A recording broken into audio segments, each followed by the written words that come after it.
금송아지 도난 사건. 삼돌이는 저작거리에서 효성도련님과 다른 친구들을 만나기로 했기 때문에 대문을 열고 나섰습니다. 개울가 옆을 지나가던 중 낯선 아저씨와 마주칩니다. 삼돌이는 꾸벅 인사를 했습니다. 안녕하세요, 아저씨. 아저씨는 낯을 가리는지 인사를 받는 둥 마는 둥 하며 걸음을 재촉합니다. 아저씨는 얼굴이 좀 험상궂어 보였지만 삼순이는 아저씨가 마음에 들었는지 아저씨 다리를 팔자 모양으로 돌아다닙니다. 험상궂은 아저씨는 잠시 멈춰서서 삼순이 머리를 가만히 쓰다듬어 주시더니 주머니에서 먹을 것을 꺼내 삼순이에게 주었습니다. 그리고는 삼돌이를 한번 힐끗 바라보고는 인상을 쓰더니 서둘러 자리를 뜹니다. 삼돌이는 처음 보는 아저씨구나 생각했습니다. 삼돌이와 삼순이가 함께 저작거리로 향하던 길에 동네 사람들이 벽에 붙은 방 앞에 모여 웅성웅성거리고 있었습니다. 금송아지를 훔친 도적놈이래. 아이고 무섭게도 생겼네. 삼돌이도 궁금해져서 어른들 사이를 비집고 들어가 뭔가 하며 상황을 살펴보았습니다.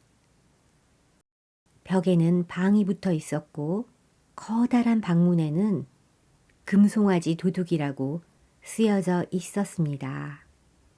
그 아래는 험상궂은 인상의 남자 모습이 그려져 있었는데 방금 전에 본 낯선 아저씨의 모습과 많이 닮아 있었습니다. 삼돌이는 방을 보고 있던 동네 어르신들에게 물었습니다. 저 방문 속의 아저씨가 도둑이에요? 그래, 옆마을 나무꾼인데 동네 부잣집에 금송아지 조각상을 훔쳐 달아났다는구나.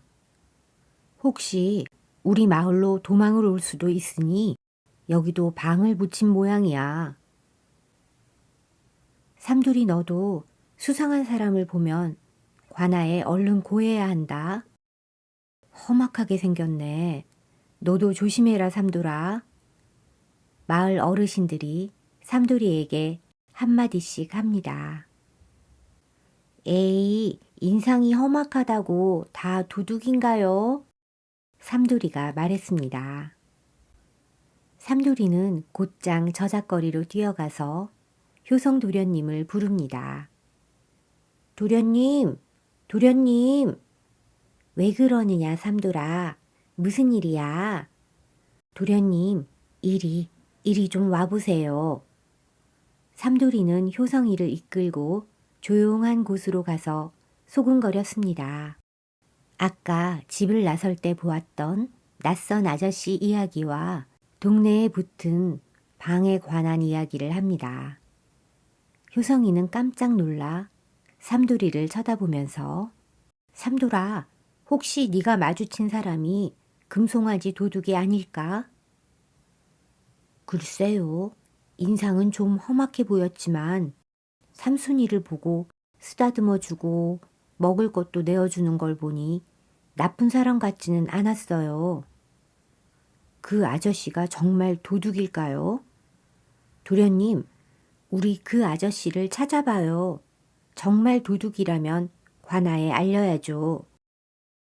삼돌이와 효성이는 낯선 아저씨와 마주친 개울가로 가보기로 했습니다. 삼돌이와 효성이, 삼순이는 개울가에 도착했지만 낯선 아저씨의 모습은 온데간데 없었습니다.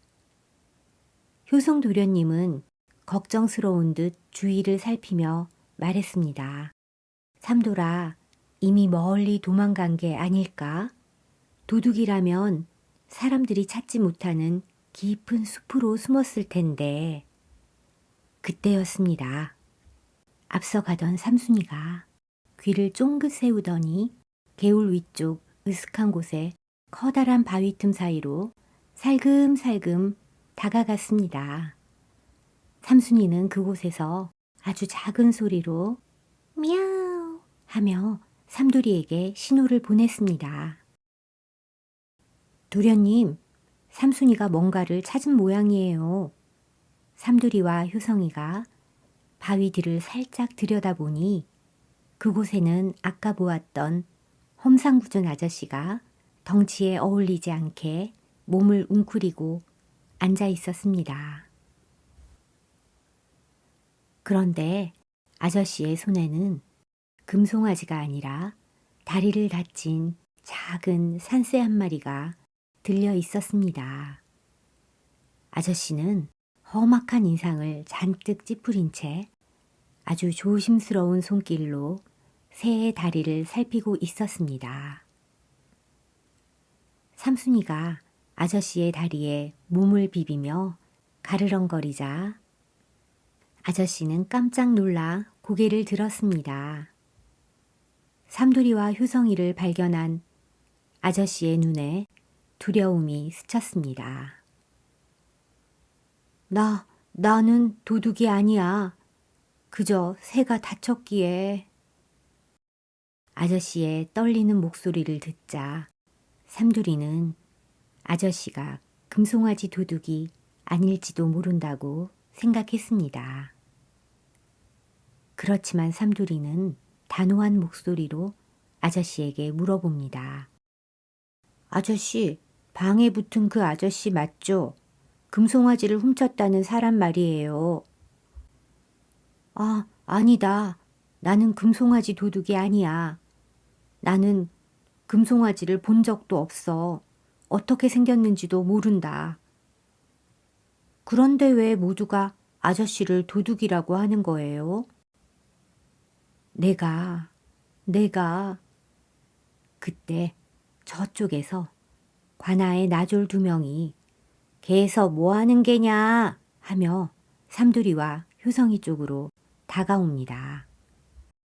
나졸들의 검은 신발이 아저씨가 숨어있는 바위 바로 앞에서 멈춰 섰습니다. 아저씨는 손에 든 새를 놓칠 듯이 덜덜 떨었습니다. 얼굴이 하얗게 질려서 땀을 뻘뻘 흘리며 바위 사이로 더 숨어들었습니다. 삼돌이와 효성이는 너무 당황했지만 둘은 바위 틈 사이로 서서히 몸을 움직여 어떻게든 아저씨를 가리려고 했습니다. 나졸들이 바위 틈 사이를 들여다보려던 그 순간 그때였습니다. 삼돌이가 능청스럽게 말합니다. 나졸라울이 여기서 이상한 소리가 나길래 들여다보고 있었어요. 그때 삼순이가 미야우 하며 바위 틈 사이에서 뛰쳐나와 나졸들 앞에서 하악질을 합니다. 에구 이게 뭐냐? 나졸들은 삼순이를 보더니 난데없다는 표정을 짓습니다. 삼돌이가 말했습니다. 그러니까요, 나졸님들. 이게 그 고양이가 바위 틈에 숨어 있더라고요. 에이, 버르장머리 없는 고양아. 어디 나졸님들한테 하악질이냐? 삼돌이는 일부러 더 과장되게 삼순이에게 야단을 칩니다. 나졸들은 삼돌이에게 말합니다. 마을에서 못 보던 수상한 사람을 보거든 꼭 관아에 고하거라. 예, 나졸님들. 삼돌이는 아무렇지도 않은 듯 말합니다. 나졸들이 돌아간 후 아저씨와 삼돌이, 효성이는 가슴을 쓸어내리며 안도합니다. 아저씨의 말이 이어집니다. 내가 일이 생겨서 그래. 태어날 때부터 눈매가 사납고 덩치가 산만하니 마을에 무슨 일만 생기면 다들 나부터 쳐다보더군. 금송아지가 없어졌을 때도 사람들은 내 얼굴이 곧 도둑놈 방문이라며 손가락질을 했다네. 아니라고 아무리 말해도 들어주는 이가 한 명도 없었어. 삼두리와 효성이는 금송아지가 없어진 날 무슨 일이 일어났는지 아저씨께 자세히 알려달라고 했습니다. 나는 그저 김부잣집에서 부탁하길래 나무를 한 지게 지어서 그 집에 갖다 줬을 뿐이야. 그런데 얼마 후에 나를 찾아와서 내가 금송아지를 훔친 범인이라는 거야. 삼돌이는 아저씨의 말을 가만히 듣고 있다가 금송아지 조각이 사라진 날의 일을 좀 더 자세히 알고 싶어졌습니다. 그래요? 그럼 아저씨가 김부잣집으로 갔을 때 그 집에서 마주친 사람이 누구였어요? 집안의 하인들이 집안일을 보느라 마당을 왔다 갔다 하고 있었고 김부잣집 어린 도령이 마당에 고목나무 앞에서 놀고 있었지. 집안에 낯선 사람은 나뿐이었어. 겁내지 마세요, 아저씨. 우리 삼순이가 아저씨 곁을 떠나지 않는 걸 보니 아저씨는 절대 나쁜 분이 아니에요. 저희가 누명을 벗겨드릴게요. 도련님, 옆마을 김부잣집으로 가봐요. 분명 그곳에 단서가 있을 거예요. 삼돌이와 효성 그리고 삼순이는 아저씨를 안심시켜 함께 옆마을 김부잣집으로 향했습니다. 가는 동안 사람들에게 들키지 않기 위해 삼순이가 앞장을 서고 사람들 기척이 들리면 삼순이가 삼돌이에게 신호를 주었습니다. 그러면 아저씨는 담벼락 아래 웅크리고 앉거나 나무 뒤에 몸을 숨기기도 했습니다. 겨우겨우 김부잣집에 도착한 일행은 김부잣집 담벼락을 넘겨다 보았습니다. 담 너머로 마당을 살펴보자 주인집 아들이 마당 한켠에 있는 커다란 고목나무 주위를 맴돌며 안절부절 못하고 있었습니다. 그때 어디선가 삼돌이 형의 목소리가 들려왔습니다. 삼돌아, 고목나무의 구멍을 잘 봐. 삼돌이는 형의 목소리가 알려주는 대로 고목나무에 구멍을 봅니다. 고목나무 구멍을 유심히 보던 삼돌이의 눈이 번뜩였습니다. 도련님, 저 나무 구멍을 좀 보세요. 삼돌이가 가리킨 고목나무 구멍 안에는 햇볕을 받아 반짝이는 무언가가 들어있었습니다. 삼돌이와 효성이는 김부잣집 대문을 두드렸습니다. 효성이는 문 앞에서 머뭇거립니다. 그때 삼돌이가 효성이 귀에 대고 속삭입니다. 도련님, 겁먹지 마세요. 지금부터 도련님은 이 마을에서 제일 가는 무서운 암행어사라고 생각하시는 겁니다. 효성이가 아랫배에 힘을 주고 말합니다. 이리 오너라. 김부잣집 하인이 나왔습니다. 누구신데 이리 시끄럽게 구시나? 어린 효성 도령을 보며 하인이 만만하다는 듯 말합니다. 어허, 무엄하다.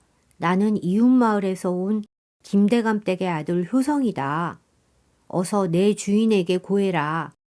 김대감의 아들이 중한 일로 찾아왔으니 속히 문을 열거라.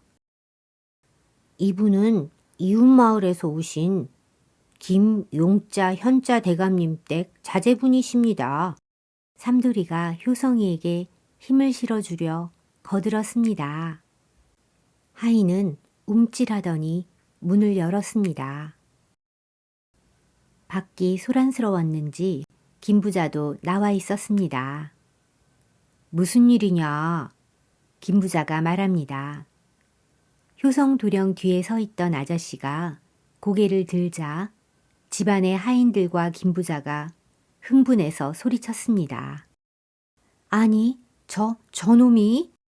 저놈 잡아라. 감히 도둑이 제 발로 나타나?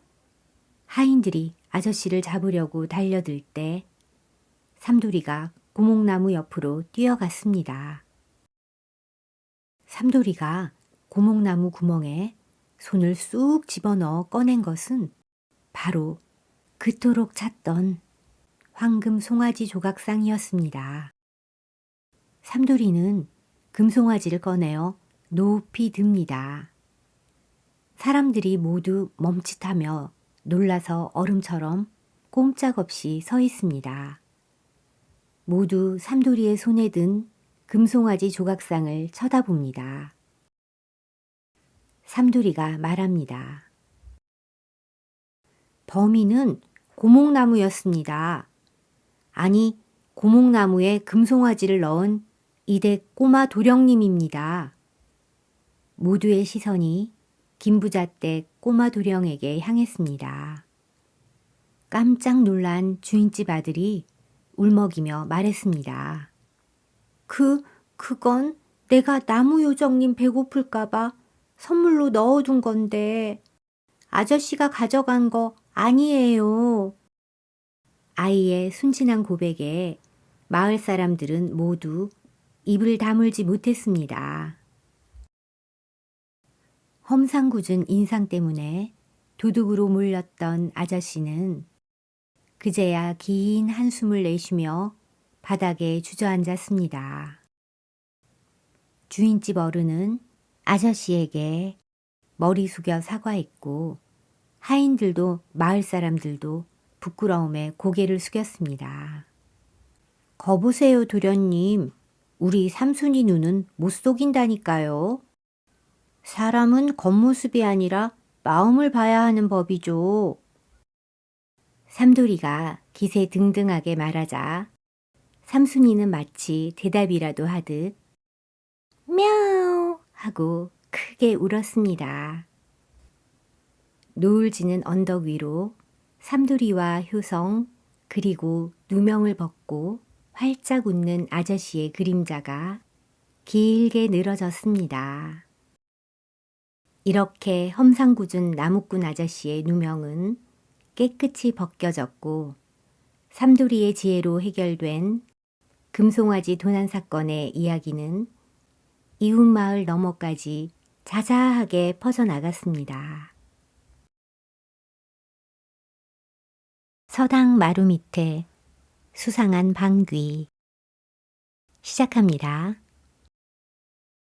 삼돌이와 효성이는 서당을 마치고 함께 효성이의 집으로 가고 있었습니다. 훈장님이 곧불에 걸렸기 때문에 오늘은 좀 일찍 서당을 파했습니다. 해는 한창 하늘 꼭대기에 걸려 있었고 햇빛이 내리쬐고 있었습니다. 삼돌이와 효성이는 이첨진의 담벼락 옆 그늘에서 잠시 걸음을 멈추었습니다. 도련님, 요즘 서당에서 애들이 붓이랑 책을 잃어버리는 일이 자꾸 생기네요. 그래 삼돌아, 우리는 잃어버리지 않도록 잘 챙기자꾸나. 네, 도련님. 삼돌이와 효성이가 담벼락 밑 그늘에서 도란도란 이야기를 나누며 깔깔거리고 있을 때였습니다. 갑자기 담벼락 너머 집 안쪽에서 뿡 하고 천둥치는 듯한 방귀 소리가 아주 길게 들려왔습니다. 삼돌이와 효성이가 눈을 휘둥그레 뜨며 서로를 쳐다보는 그때 곧이어 이첨지의 날카로운 목소리가 담장을 넘어왔습니다. 이놈아, 아깝게 밥 비싼 거 먹고 방귀를 그렇게 대책 없이 뀌어버리면 어떡하느냐. 그 기운을 속에 꽉꽉 눌러 담아도 모자랄 판에 공중에다 다 날려버리다니. 아마 이첨지의 아들이 담벼락 옆에서 방귀를 뀌었다가 아버지에게 호되게 꾸지람을 듣는 모양이었습니다. 삼돌이는 세상에 방귀 뀌는 것도 아까워하는 사람이 있나? 해서 헛웃음이 나왔지요. 그 소동이 가라앉기도 전에 집안에서 헛기침 소리가 들리는가 싶더니 이첨지가 삐죽이 고개를 내밀며 밖으로 나왔습니다. 에헴, 너희들은 여기서 뭐 하느냐? 이첨지가 물었습니다. 네, 그냥 잠시 서 있는 중이에요. 남의 집 귀한 나무 그늘을 공짜로 밟고 쉬고 있다니. 에이, 이 녀석들! 이 그림자는 우리 집 담벼락이 햇빛을 힘들게 막아서 만든 내 재산이다. 당장 나가든지 아니면 그림자 사용료를 내거라. 네? 삼돌이와 효성이는 깜짝 놀라 당황해서 이첨지를 쳐다봅니다. 너무 어이가 없어서 이첨지가 농담을 하는 건 아닌지 이첨지의 기색을 살핍니다. 이첨지가 눈을 부릅뜨고 말하는 걸 보니 농담은 아닌가 봅니다.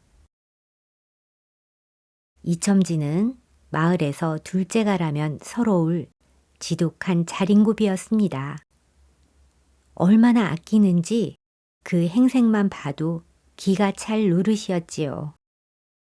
그는 집신이 닳는 게 아까워 길을 걸을 때마다 발가락에 잔뜩 힘을 주고 비라도 오는 날엔 신발이 젖어 해질까봐 까치발로 사뿐사뿐 걸어 다녔고 아예 신발을 벗어 품에 소중히 안고 맨발로 자갈길을 뛰어다니기가 일쑤였습니다. 어디 그뿐인가요?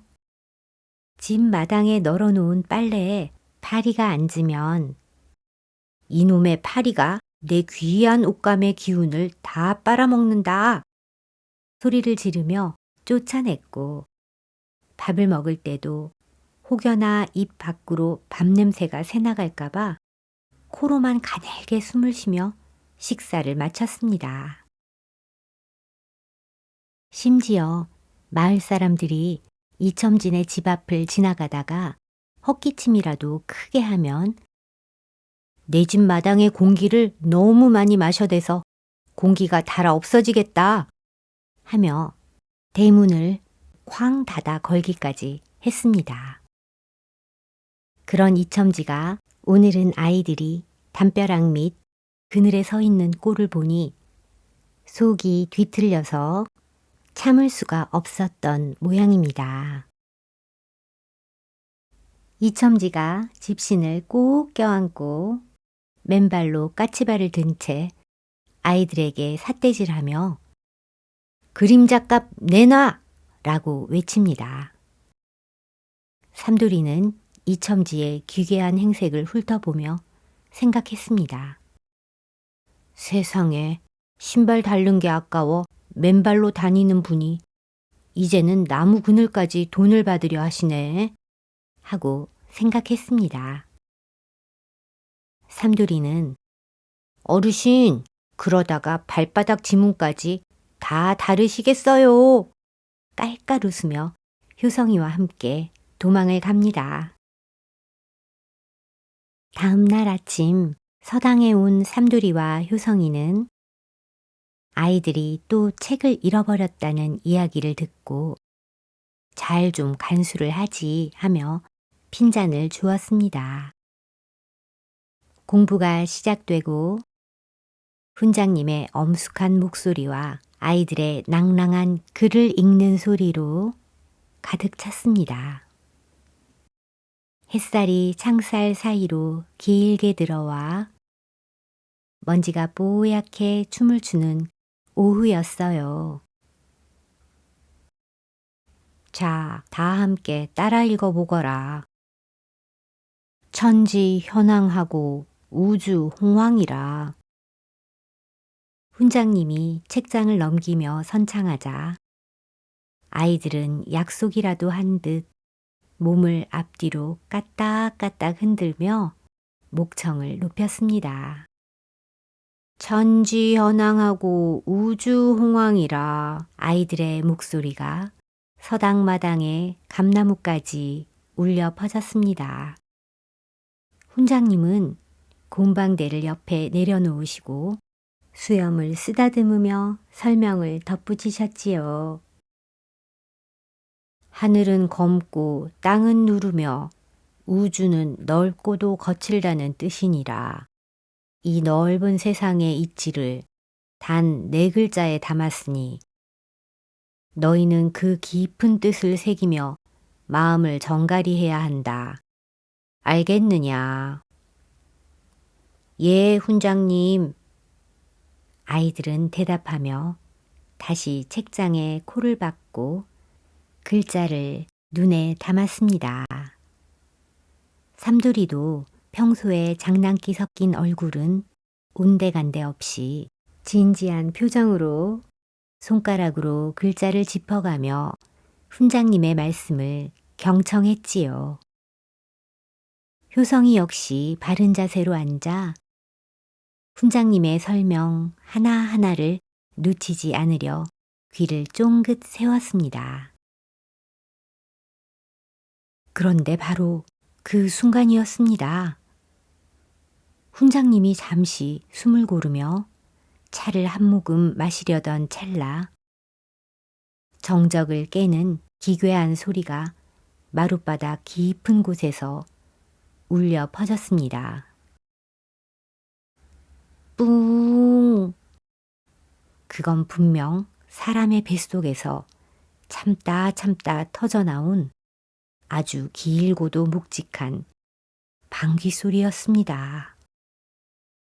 그런데 그 소리가 울린 방향은 아이들이 앉아있는 마루 위가 아니라 비어 있어야 할 마루 밑이었습니다.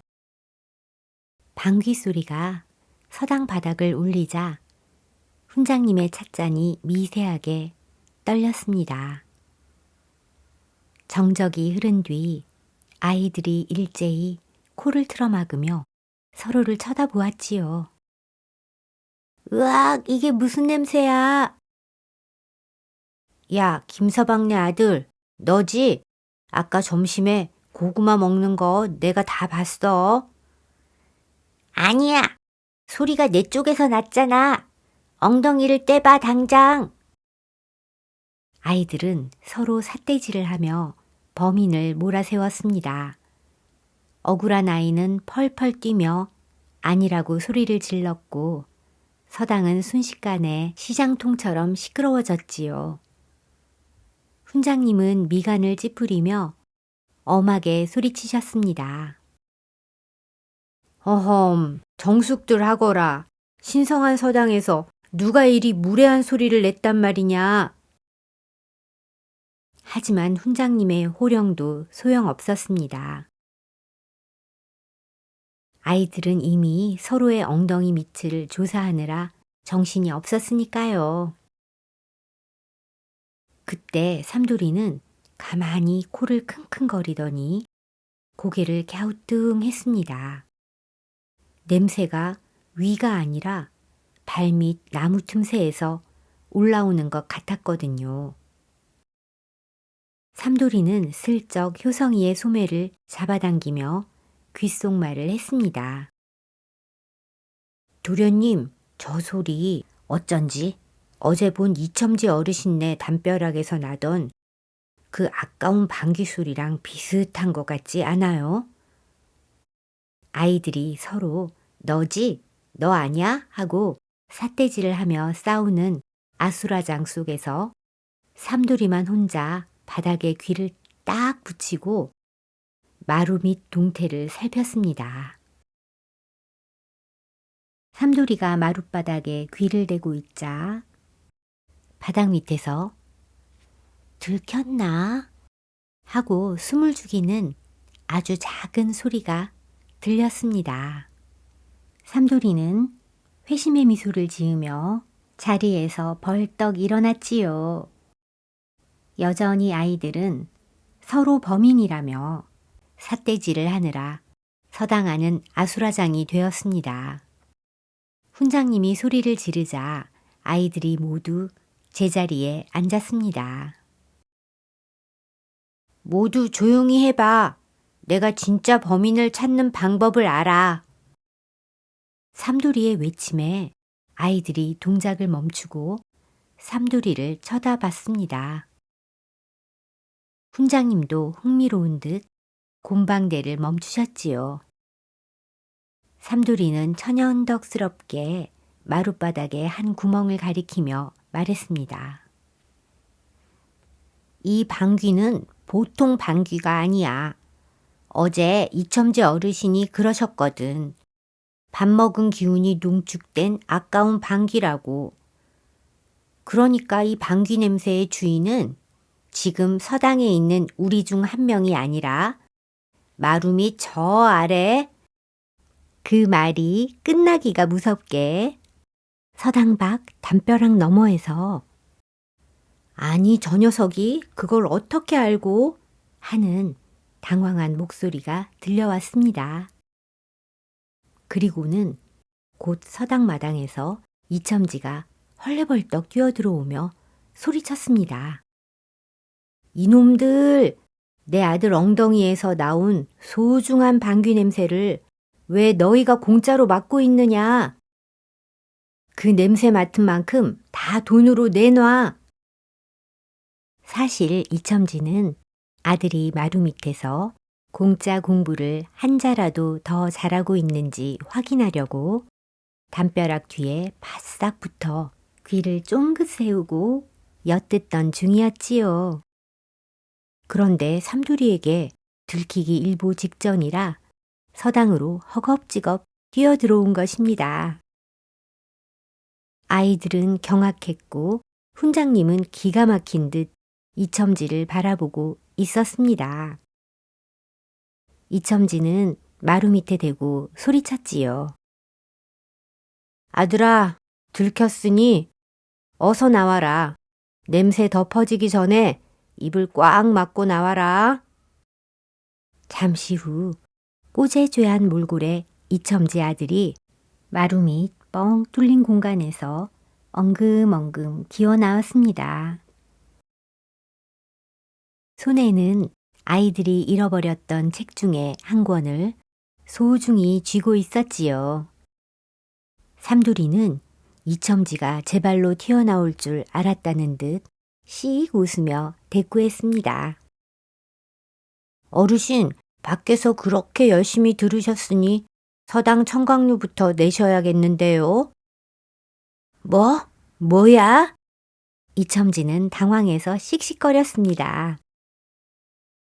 삼돌이는 이첨지를 보더니 한마디 더 합니다. 어르신, 방귀값 받으러 오시다가 담벼락에 옷 찢어진 건 안 아까우세요? 왜야? 어디? 삼돌이는 입가에 미소를 띠며 손가락으로 이첨지의 옆구리를 슬쩍 가리켰습니다. 어르신, 방귀값 받으려다가 귀한 옷감이 담벼락에 걸려 쭉 찢어졌네요. 이건 냄새값보다 훨씬 비싸겠는데요. 그제야 자기 도포자락이 너덜너덜해진 걸 확인한 이첨지는 얼굴이 홍당무가 되어 펄펄 뛰었습니다. 아이고, 내 아까운 옷, 내 도포, 이놈들아, 다 너희들 때문이다. 이첨지는 분해서 어쩔 줄 몰라 하며 수검댕이가 된 아들의 손을 낚아채듯 잡고 서둘러 서당을 빠져나갔습니다. 위에서 아이들의 웃음소리가 파도처럼 밀려왔지만 이첨지는 뒤도 돌아보지 않고 주랭랑을 쳤지요. 다음 날 아침 서당 마당에는 낯익은 얼굴이 서 있었습니다. 바로 이첨지의 아들이었지요. 어제까지만 해도 컴컴한 마루 밑에서 숨죽여 공부하던 아이가 오늘은 깨끗한 옷을 입고 당당히 문 앞에 서 있었던 것입니다. 알고 보니 어제 소동 직후 훈장님이 이첨지를 따로 불러 호되게 꾸짖으면서도 달래셨던 모양입니다. 공부가 그리 하고 싶어 마루 밑까지 기어들어가는 아이의 정성을 봐서라도 당당히 볕 아래서 배우게 하시오.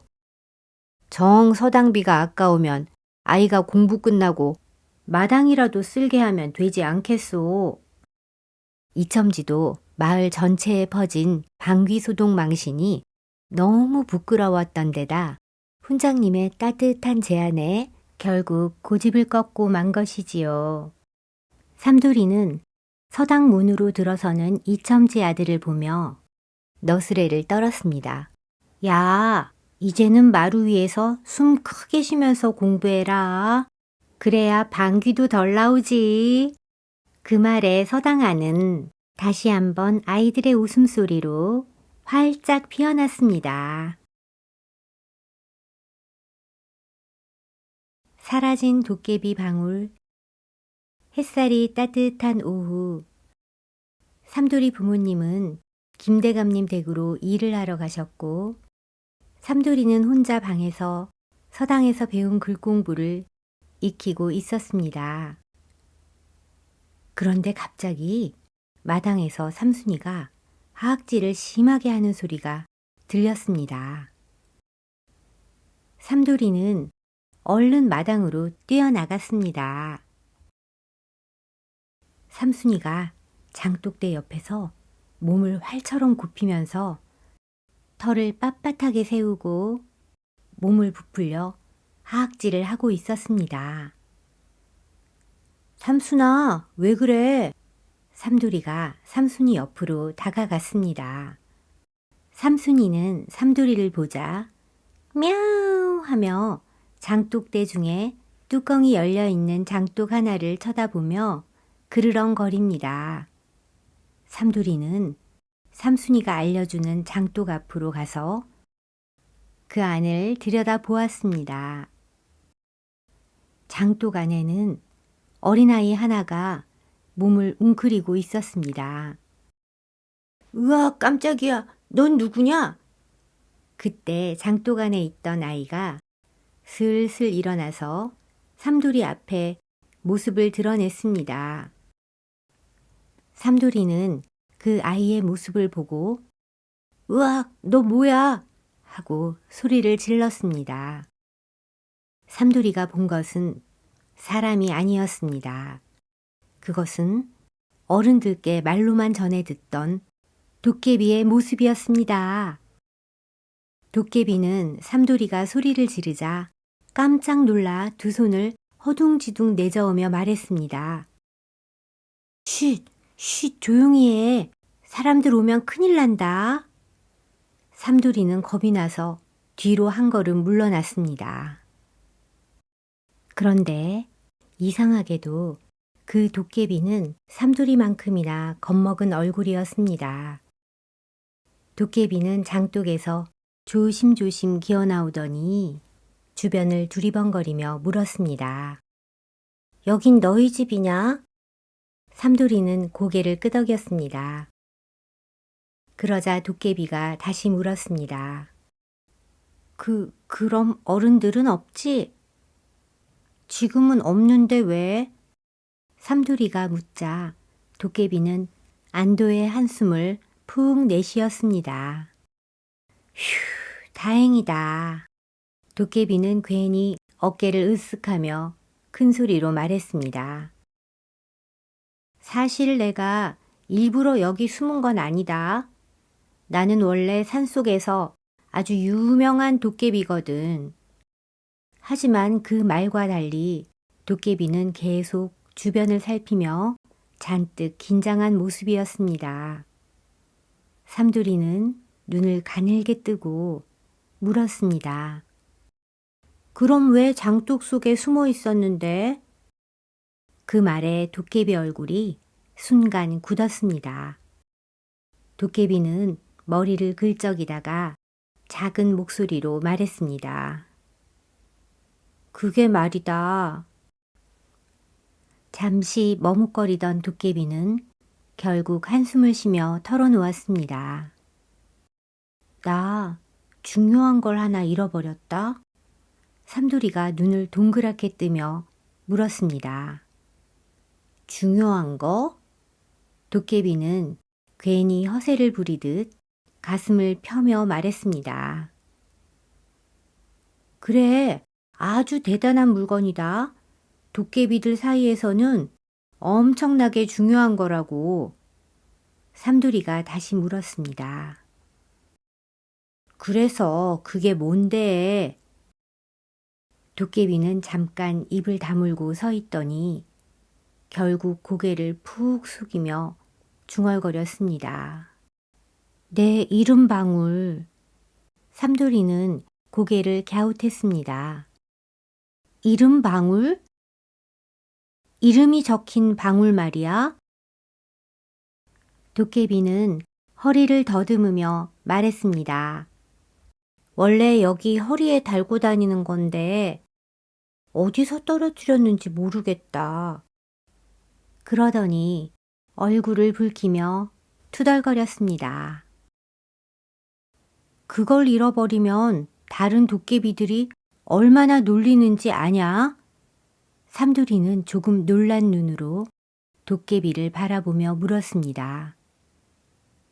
그렇게 중요한 거야? 도깨비는 괜히 큰 소리를 냈습니다. 물론이지. 도깨비라면 다 가지고 있는 거라고. 하지만 목소리가 곧 작아졌습니다. 없으면 창피하단 말이야. 삼돌이는 잠시 생각하다가 물었습니다. 그럼 그 방울은 어디서 잃어버렸는데? 도깨비는 잠깐 망설이다가 말했습니다. 산에서 내려오다가 마을 우물가 근처를 지나왔는데 아마 거기쯤에서 떨어뜨린 것 같다. 삼돌이는 고개를 끄덕였습니다. 그럼 우물가에 가보면 알 수 있겠다. 삼돌이는 도깨비를 장독 뒤에 숨겨두고 삼순이와 함께 마을 우물가로 갔습니다. 마침 우물가에는 물을 기르러 나온 아낙 몇 사람이 모여 이야기를 나누고 있었습니다. 삼돌이는 조심스럽게 다가가 물었습니다. 아주머니들, 혹시 여기서 작은 방울 하나 못 보셨어요? 제 친구가 우물가에서 방울을 잃어버렸다고 해서 찾아보러 왔습니다. 그러자 한 아낙이 잠시 생각하더니 말했습니다. 아까 김시댁 며느리가 예쁜 방울 하나 주워가더라. 그 말을 들은 삼돌이는 고개를 끄덕이며 인사를 했습니다. 아, 그렇군요. 알려주셔서 고맙습니다. 그리고 서둘러 집으로 돌아왔습니다. 장독 뒤에 숨어있던 도깨비가 얼굴만 빼꼼 내밀어 물었습니다. 어떻게 됐어? 삼돌이가 말했습니다. 김씨댁 며느리가 방울을 주워갔다고 했어. 도깨비의 눈이 번쩍 커졌습니다. 정말이냐? 그러더니 금방 또 허세를 부리듯 말했습니다. 역시 내가 생각한 대로군. 하지만 얼굴에는 여전히 걱정이 가득했습니다. 삼돌이는 말했습니다. 김씨 댁에 가서 물어보면 될 것 같아. 그러자 도깨비는 고개를 끄덕이다가 갑자기 멈칫했습니다. 잠깐, 내가 같이 가면 안 된다. 사람들 보면 난리 난다. 삼돌이는 고개를 끄덕였습니다. 그럼 너 여기 숨어 있어. 내가 가서 물어보고 올게. 그러자 도깨비는 조심스럽게 말했습니다. 야, 잘 좀 말해봐. 그거 못 찾으면 나 진짜 큰일 난다. 도깨비는 울상이 되어 삼돌이에게 사정을 합니다. 그때였습니다. 저쪽 길에서 사각, 사각, 사각, 사각 누군가가 걸어오는 발자국 소리가 들렸습니다. 도깨비의 귀가 번쩍 섰습니다. 야, 누가 온다. 도깨비는 깜짝 놀라 삼돌이 뒤로 훌쩍 숨었습니다. 삼돌이도 순간 숨을 삼켰습니다. 발자국 소리는 점점 가까워지고 있었습니다. 도깨비는 숨을 죽이고 삼돌이 옷자락을 꼭 붙잡았습니다. 야, 진짜 누가 온다. 삼돌이도 침을 꿀꺽 삼키며 장독 옆을 슬쩍 내다보았습니다. 그때였습니다. 담장 옆 골목에서 누군가 불쑥 고개를 내밀었습니다. 삼돌아! 삼돌이는 깜짝 놀라 몸을 돌렸습니다. 발자국의 정체는 효성도련님이었습니다. 효성도련님은 삼돌이를 보자 말했습니다. 삼돌아, 뭐하고 있느냐? 삼돌이는 잠시 머뭇거리다가 작은 목소리로 말했습니다. 도련님, 사실은 도깨비가 방울을 잃어버렸어요. 효성도련님이 눈을 크게 뜨며 물었습니다. 도깨비라고? 그때 삼돌이 뒤에 숨어있던 도깨비가 얼굴만 슬쩍 내밀며 말했습니다. 야, 크게 말하지 마라. 삼돌이는 얼른 설명했습니다. 우물가에서 방울을 잃어버렸대요. 그런데 지금은 김씨 할아버지 댁 며느리가 방울을 가져갔대요. 그래서 김씨 할아버지 댁으로 가보려고요. 도깨비는 울상이 되어 말했습니다. 그거 못 찾으면 나 진짜 큰일 난다니까. 효성도련님은 잠시 생각하더니 고개를 끄덕였습니다. 그렇다면 우리가 찾아보자. 도깨비는 여기 숨어 있어. 삼돌이가 말했습니다. 내 이름은 깨비야. 너는 삼돌이고 너는 효성이지? 도깨비는 삼돌이 뒤에 바짝 붙은 채 고개를 끄덕였습니다. 꼭 찾아와라. 그렇게 삼돌이와 효성도련님은 김씨 할아버지 댁으로 서둘러 걸음을 옮겼습니다. 삼돌이와 효성이는 곧장 김씨 댁으로 향했습니다. 김씨 댁 마당에는 고추가 널려 있었고 마루에서는 김씨 댁 며느리가 콩을 고르고 있었습니다. 삼돌이는 마당 끝에 서서 인사를 했습니다. 아주머니, 안녕하세요. 김씨 댁 며느리가 고개를 들어 삼돌이를 보며 말했습니다. 삼돌이구나. 무슨 일이냐? 삼돌이는 잠시 머뭇거리다가 말했습니다. 아주머니, 혹시 오늘 우물가에서 작은 방울 하나 못 보셨어요? 제 친구가 거기서 방울을 잃어버렸다고 해서 찾아보러 왔어요. 김씨 댁 며느리는 잠깐 생각하더니 말했습니다. 아, 예쁜 방울 하나 주었지. 그래서 우리에 주려고 가져왔는데. 그러고는 마루 위에 놓여있던 바구니를 뒤적였습니다. 어디 있더라? 아, 여기 있다. 그런데 그때 마루 옆에서 놀고 있던 김시댁 아이가 달려와 방울을 낚아채며 말했습니다. 이거 제 거예요. 아이는 금세 방울을 손에 들고 마당을 뛰어다니기 시작했습니다. 방울이 흔들릴 때마다 딸랑딸랑 맑은 소리가 났습니다. 삼돌이는 난감한 얼굴로 그 아이를 바라봤습니다. 그거 내 친구가 잃어버린 건데. 하지만 아이는 들은 척도 하지 않고 더 신나게 뛰어다녔습니다. 김씨댁 며느리가 말했습니다. 얘가 방울을 참 좋아하네. 조금만 놀다가 주면 안 되겠니? 삼돌이는 잠시 생각하다가 아이에게 다가갔습니다. 야, 그거 내 구슬이랑 바꿀래?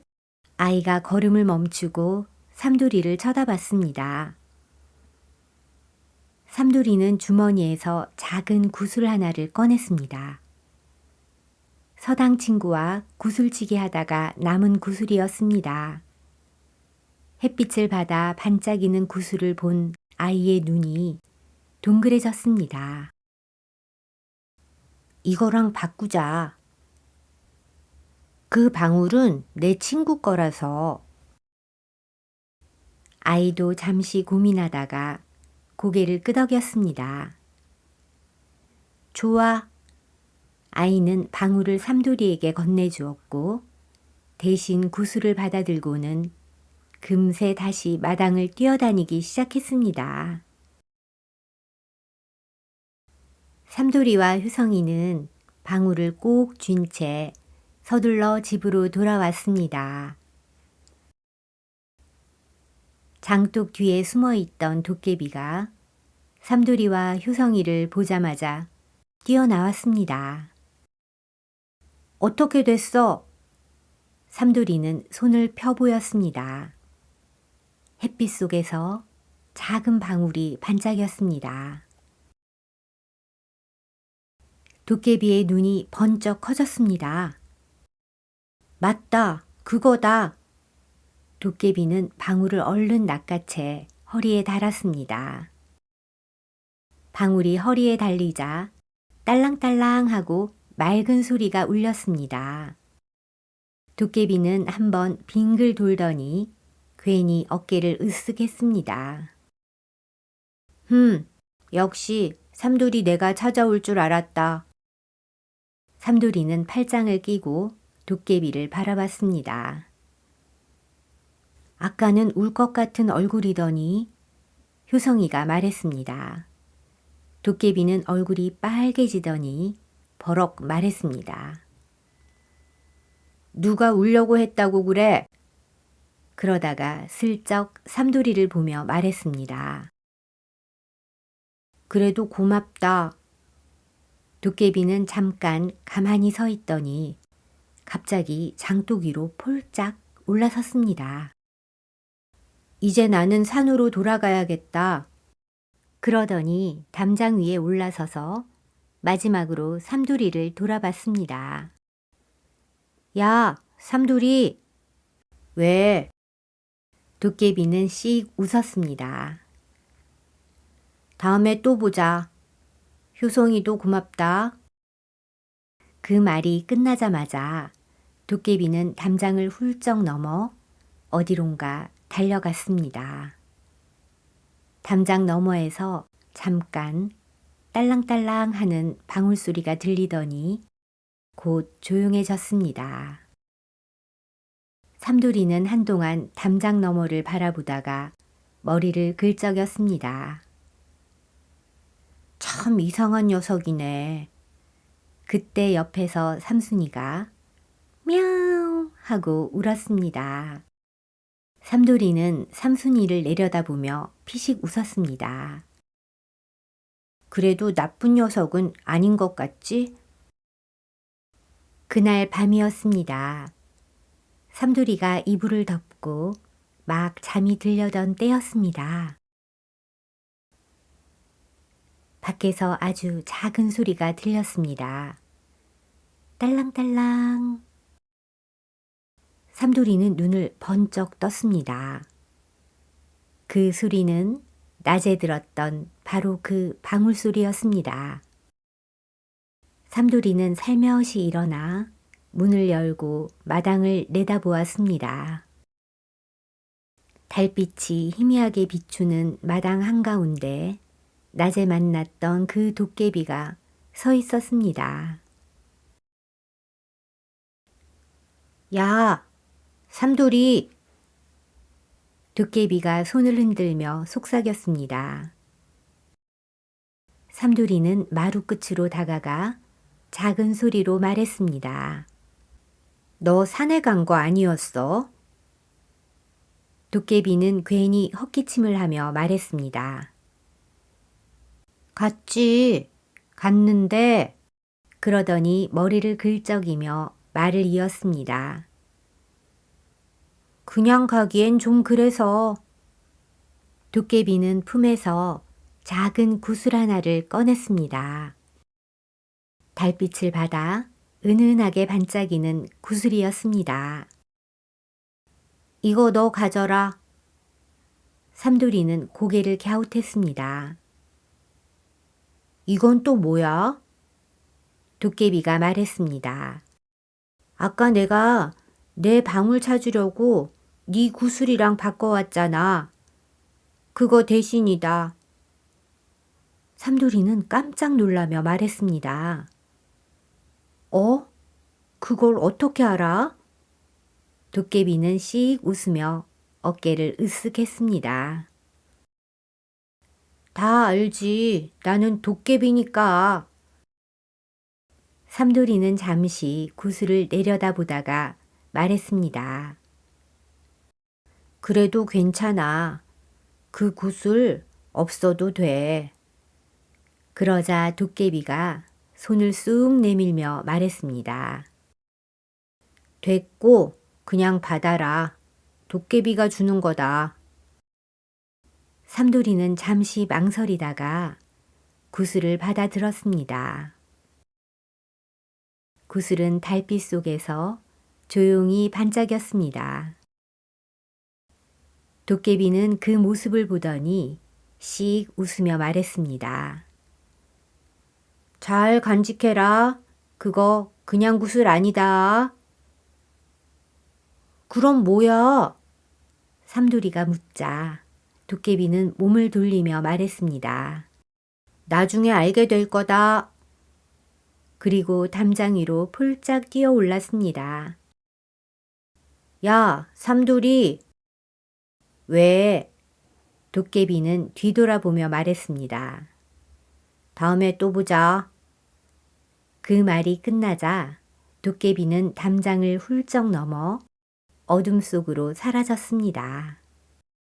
잠시 뒤 담장 너머에서 딸랑딸랑하고 방울소리가 한번 울리더니 마당에는 다시 조용한 밤 공기만 남았습니다.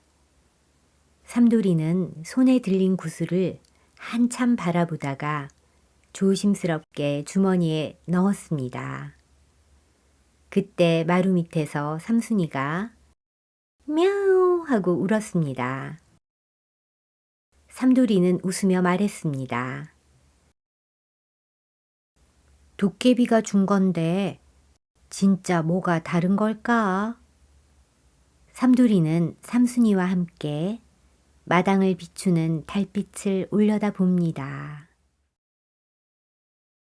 도깨비 구슬과 떠돌이 옥장. 따각 구슬이 부딪히는 소리가 마당에 경쾌하게 울렸습니다. 야, 다시 해, 다시 해. 아이들이 둥글게 모여 앉아 있었습니다. 마을 아이들끼리 모여 구슬치기를 하고 있었습니다. 효성도련님이 손에 구슬을 쥔 채 웃었습니다. 이번에 내가 이긴다. 그때 삼돌이가 옆에 앉았습니다. 나도 해도 돼? 야, 삼돌이 왔다. 아이들이 삼돌이를 반겼습니다. 삼돌이는 구슬 주머니에서 구슬을 하나 꺼냈습니다.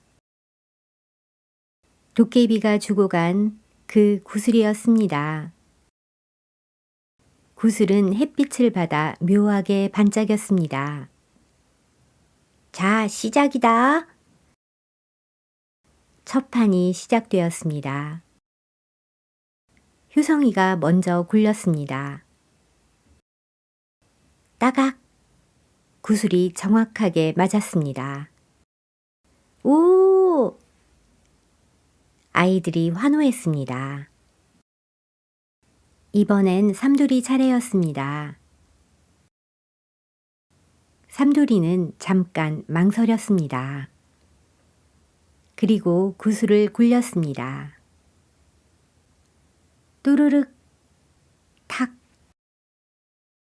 묘하게 이상하게 살짝 빗나간 것 같던 구슬이 끝에서 방향을 바꾸듯 튕기며 딱 맞아버렸습니다. 효성이가 눈을 크게 떴습니다. 야, 방금 뭐냐? 삼돌이도 멈칫했습니다. 나도 몰라요. 다음 판 또각. 또 맞았습니다. 그 다음 판도, 그 다음 판도 또 맞았습니다. 아이들 사이에서 웅성거림이 일었습니다. 야, 쟤 왜 저렇게 잘해? 원래 저 정도였나? 효성도련님이 삼돌이를 빤히 쳐다봤습니다. 너 연습했냐? 삼돌이는 고개를 저었습니다. 아니요. 하지만 손안의 구슬이 묘하게 따뜻하게 느껴졌습니다. 판은 점점 진행됐습니다. 삼돌이는 계속 이겼습니다. 너무 잘 맞았습니다. 각도가 안 되는 것도 들어갔고 튕겨나갈 것도 다시 들어왔습니다. 아이들의 표정이 조금씩 굳어갔습니다. 마지막 판이었습니다. 가장 어려운 자리였습니다. 누가 봐도 저건 안 된다 싶은 각도였습니다. 효성이가 말했습니다. 이건 못 맞춘다. 삼돌이도 알았습니다. 이건 안 되는 자리였습니다. 그런데 손안의 구슬이 살짝 떨리는 것 같았습니다. 삼돌이는 조심스럽게 굴렸습니다. 또르륵 구슬이 벽에 부딪혔습니다. 그리고 툭 말도 안 되는 방향으로 꺾이며 정확하게 맞아버렸습니다. 정적이 흘렀고 아이들은 말을 잃었습니다. 야! 누군가가 중얼거렸습니다. 저거 반칙 아니냐? 공기가 조금 식었습니다. 삼돌이 손이 멈췄습니다. 가슴이 이상하게 답답했습니다. 이긴 건 맞는데 기분이 좋지 않았습니다. 그때였습니다. 멀리서 그 모습을 지켜보던 한 사람이 있었습니다. 옥을 깎고 만드는 떠돌이 옥장이었습니다. 그의 시선은 삼돌이가 아니라 그 손에 들린 구슬에 꽂혀 있었습니다. 옥장의 눈이 서서히 가늘어졌습니다. 아니 저건? 하고 작게 중얼거렸습니다. 그냥 구슬이 아니군. 해가 지고 아이들은 하나둘 흩어졌습니다. 효성이가 삼돌이 옆에서 말했습니다. 야, 너 오늘 이상했다. 삼돌이는 아무 말도 하지 않았습니다. 삼돌이는 주머니 속 구슬을 조용히 쥐었습니다. 잠시 후 삼돌이가 낮은 목소리로 입을 열었습니다.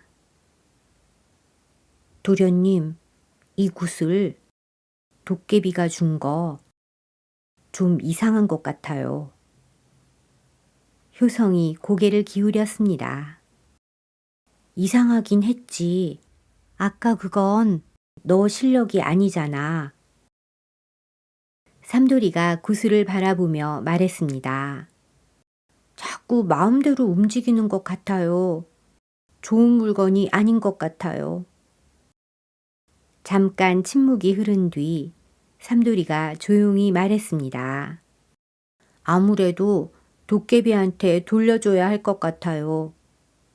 효성이 한숨을 짧게 내쉬며 고개를 끄덕였습니다. 그래, 괜히 가지고 있다가 더 큰일 나겠다. 돌려주는 게 맞지. 그날 밤 바람이 살짝 불었습니다. 삐걱하고 문이 아주 조금 열렸습니다. 그림자가 조용히 삼돌이네 방 안으로 스며들었습니다. 발소리는 거의 들리지 않았습니다. 그리고 낮은 목소리로 그림자의 주인이 말했습니다. 낮에 봤다. 삼돌이 눈이 번쩍 떠졌습니다. 어둠 속에서 그 목소리가 다시 들렸습니다. 그 굿을. 잠시 침묵이 흐르더니 이내 한 걸음 다가오는 것이었습니다. 어디에 있지? 삼돌이는 숨을 죽인 채 자리에서 몸을 일으켰습니다. 어둠 속에서 형체는 잘 보이지 않았지만 그 누군가의 기척은 틀림없었습니다. 삼돌이는 주머니에 손을 넣어 구슬을 손에 꼭 쥐었습니다. 그러자 손에 쥐고 있던 구슬이 미세하게 따뜻해졌습니다. 삼돌이가 낮게 말했습니다. 누구세요? 잠시 침묵이 흐른 뒤 낮에 그 떠돌이 옥장이 한 걸음 더 다가왔습니다. 달빛이 스며들며 얼굴의 일부가 드러났습니다. 거칠게 마른 손과 날카로우면서도 집요한 눈빛이었습니다. 떠돌이 옥장이 조용히 말했습니다. 그 굿을. 삼돌이는 구슬을 더욱 꽉 쥐었습니다. 제가 받은 거예요. 옥장의 시선이 주머니 속에서 구슬을 움켜쥐고 있는 삼돌이의 손에 꽂혔습니다. 그건 네가 가질 물건이 아니다. 나에게 넘겨라. 삼돌이는 한치도 물러서지 않았습니다. 줄 수 없어요. 저한테 준 친구한테 돌려줄 거예요. 순간 옥장의 눈빛이 서서히 굳어졌습니다. 방 안의 공기가 낮게 가라앉았습니다. 떠돌이 옥장이 한 걸음 더 내디뎠습니다. 그럼 직접 가져가야겠군.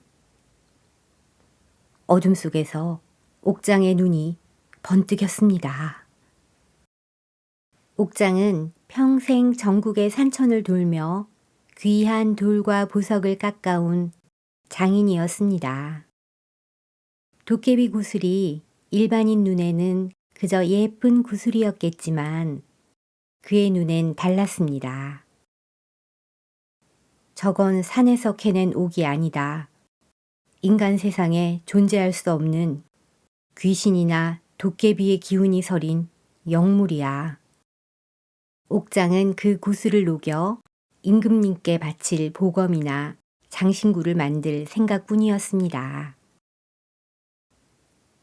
그러면 천하제일의 명성을 얻는 것은 시간 문제였으니까요.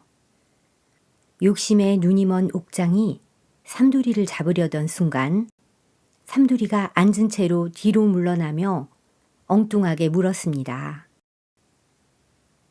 아저씨, 근데 이거 가져가면 아저씨도 구슬치기 대왕 되는 거예요? 그거 되게 피곤한데. 옥장이 당황해 멈칫하는 사이 삼돌이는 그 구슬과 함께 주머니에 넣어두었던 낮에 길가에서 주워둔 평범한 돌멩이 하나를 휙 던졌습니다. 자, 여기요. 옥장이 본능적으로 그것을 낚아채려 몸을 날렸고 그 순간 방 안의 촛불이 파랗게 변하며 낮게 웃는 소리가 들렸습니다. 내 선물을 탐내는 인간이 또 있네. 도깨비 깨비였습니다. 도깨비의 기운에 눌린 옥장은 비명을 지르며 도망쳤고 방 안엔 다시 정적이 찾아왔습니다. 도깨비는 한동안 아무 말도 하지 않고 삼돌이를 바라봤습니다. 웃고 있는 것 같기도 하고 아닌 것 같기도 했습니다. 삼돌이는 구슬을 내밀었습니다. 이거 가져가. 돌려줄게. 도깨비는 삼돌이가 돌려주는 구슬을 바로 받지 않았습니다. 대신 고개를 살짝 기울이며 삼돌이에게 물었습니다. 왜? 삼돌이가 잠시 생각하다가 말했습니다. 이걸 쓰면 내가 잘하는 건지 이 구슬이 잘하는 건지 모르겠어. 도깨비의 입꼬리가 아주 조금 올라갔습니다. 그래서 돌려주겠다고? 삼돌이는 고개를 끄덕였습니다. 응. 잠시 정적이 흘렀습니다. 그런데 그때였습니다. 바깥에서 아주 희미하게 누군가 숨을 죽이는 기척이 느껴졌습니다. 삼돌이는 눈이 문 쪽으로 향했습니다. 도깨비도 알고 있었다는 듯 웃었습니다. 아직 끝난 거 아니야. 낮게 중얼거렸습니다. 도깨비는 구슬을 받지 않았습니다. 대신 삼돌이 손을 밀어냈습니다. 그건 내가 끝내. 삼돌이는 놀란 눈으로 도깨비를 바라봤습니다. 내가? 도깨비는 뒤로 물러나며 말했습니다. 인간 일은 인간이 마무리하는 거지. 그 말을 남기고 도깨비의 모습이 연기처럼 흐려졌습니다. 사라지기 직전 한마디가 더 남았습니다. 야, 삼돌이. 왜? 또 보자. 도깨비 깨비가 완전히 사라지고 난 뒤 방 안은 고요해졌습니다. 하지만 문 밖에는 여전히 기척이 남아 있었습니다. 아주 조용히 누군가 다시 움직이고 있었습니다. 삼돌이는 심호흡을 하고 난 후 밖을 향해 말했습니다. 들어오세요, 아저씨. 그러자 문이 스르르 열리고 떠돌이 옥장이 들어옵니다. 옥장의 얼굴은 탐욕과 분노로 뒤엉켜 있었습니다. 도깨비의 기운에 눌려 도망은 쳤지만 구슬에 대한 집착이 그를 다시 이 방으로 이끈 것입니다. 일단 좀 앉으세요, 아저씨. 옥장이 삼돌이 발치에 주저앉으며 거친 손마디를 만지작거렸습니다. 삼돌이가 말했습니다. 아저씨, 아저씨는 누구신데 이 구슬을 어떻게 알고 또 저를 어떻게 알고 찾아오신 거예요? 옥장은 우연히 길에서 그 구슬치기 하는 삼돌이를 보고 따라와서 집을 알아 누웠다고 말했습니다. 그리고는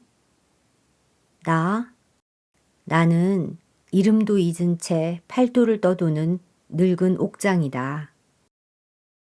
사람들이 나를 옥귀라고 부르기도 하지. 귀신처럼 옥만 찾아다닌다고 말이야.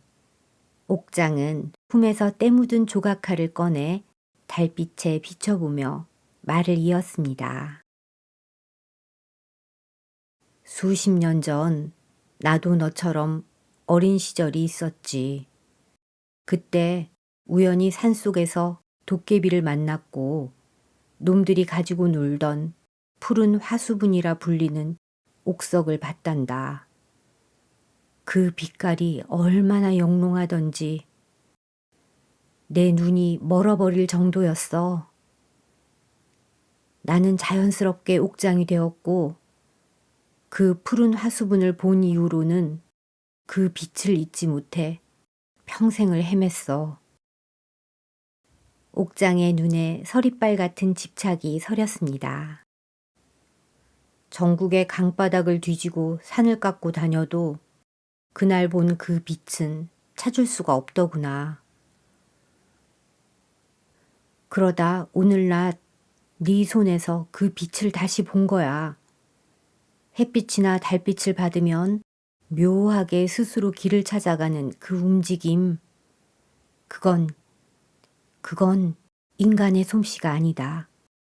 도깨비의 숨결이 닿은 영물이지. 떠돌이 옥장은 삼돌이를 빤히 바라보며 낮게 읊조렸습니다. 나는 이 구슬을 녹여서 세상에 없는 보물을 만들 거다. 누구나 우러러보는 해와 달보다 빛나는 작품을 완성해서 내 평생에 한을 풀 거야. 얘야, 너 같은 아이가 구슬치기 장난감으로 쓰기엔 이 구슬은 너무나 위험하고도 위대한 물건이란다. 그러니 내게 넘겨라. 이건 내 평생의 소원이야. 삼두리는 침착하게 주머니에서 구슬을 꺼냈습니다. 아저씨, 이 구슬 정말 갖고 싶으세요? 삼두리가 옥장의 눈을 똑바로 쳐다보며 물었습니다. 옥장은 눈앞의 옥구슬을 놓칠세라 더욱 간절한 눈빛과 몸짓을 담아 말합니다. 물론이야. 이건 세상에 없는 영물이다. 삼두리는 구슬을 방바닥에 가만히 내려놓았습니다. 그리고 옥장을 향해 부드럽게 말했습니다. 이 구슬은 도깨비 친구가 저한테 준 선물이에요. 제가 이걸로 구슬치기를 했을 때 자꾸 구슬이 마음대로 움직여서 무서웠어요. 제 실력이 아닌 것 같았거든요. 옥장이 움찔했습니다. 삼두리의 목소리에는 욕심이 아닌 진심 어린 걱정이 담겨 있었기 때문입니다. 아저씨는 멋진 물건을 만드는 분이시잖아요. 이 구슬을 가져가서 아저씨가 멋지게 다듬어서 임금님께 바치면 명성을 얻으실 수도 있겠지요. 하지만 그 물건이 도깨비 장난이 깃든 물건이라면 정말 괜찮은 걸까요? 삼두리의 질문에 옥장의 눈동자가 흔들렸습니다. 평생 돌을 깎으며 진정한 아름다움을 쫓았던 장인으로서의 자존심이 꿈틀거린 것입니다. 아저씨, 제가 오늘 낮에 구슬치기를 하는데요. 구슬이 막 말도 안 되게 굴러다니더니 제가 다 이겨버리는 거예요. 처음엔 이겨서 기분이 좋았는데 나중엔 무서웠어요. 구슬이 마음대로 굴러가는 게 어쩐지 겁이 났어요. 저는 이 구슬로 동네 아이들 구슬을 다 따는 것보다 친구들과 구슬치기 하고 재밌게 노는 게 더 좋은 것 같아요. 아저씨도 도깨비 물건 말고 아저씨만의 기술로 만든 물건이 더 멋있을 것 같아요. 잠시 정적이 흐르더니 옥장의 입에서 깊은 한숨이 새어나왔습니다. 어린 놈이 나보다 낫구나. 옥장은 바닥에 놓인 도깨비 구슬을 허탈하게 바라보았습니다. 내가 어린 너에게서 구슬을 빼앗으려 했다니 내가 잠시 미쳤었나 보구나. 옥장은 천천히 몸을 돌렸습니다. 문을 나서기 직전 그는 삼돌이를 향해 작게 고개를 끄덕였습니다. 내 말이 맞다. 진짜 보물은 내 손끝에서 나오는 거지. 고맙다 꼬마야.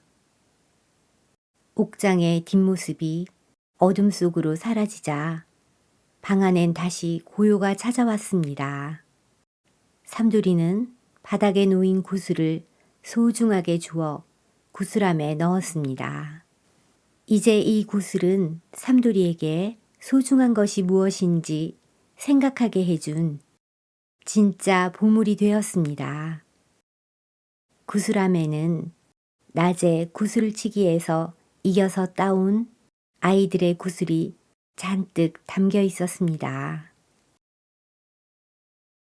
다음 날 오후 삼돌이는 어제 친구들에게 땄던 구슬을 모두 돌려주고 친구들과 크게 떠들고 웃으며 구슬치기를 합니다. 먼 산등성이에 푸른 도깨비불 하나가 잠깐 깜빡이며 사라졌습니다.